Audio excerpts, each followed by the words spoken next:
عوام کو خون خرابے سے ڈرانے لگی۔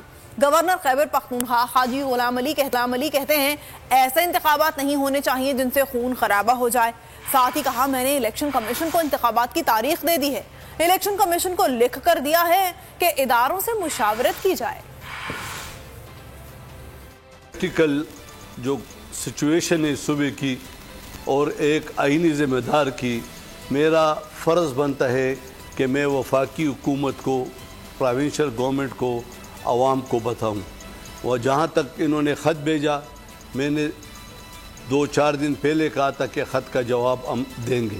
ہم کہتے ہیں کہ ایسے الیکشن اناؤنس نہ کرو، خدا نخواستہ کہ یہ ملک خون خرابے میں چلا جائے۔ میں نے الیکشن کمیشن کو تاریخ دے دی ہے اور ان کو یہ ایک ریکویسٹ کی ہے کہ کم از کم اگر سیاسی جماعتیں نہیں تو تمام جو سٹیک ہولڈر لا اینڈ آرڈر کے ذمہ دار ہے ان سے ایک مشاورت کی جائے کہ پولنگ کے لیے اس طرح انتظامات ہو جائے۔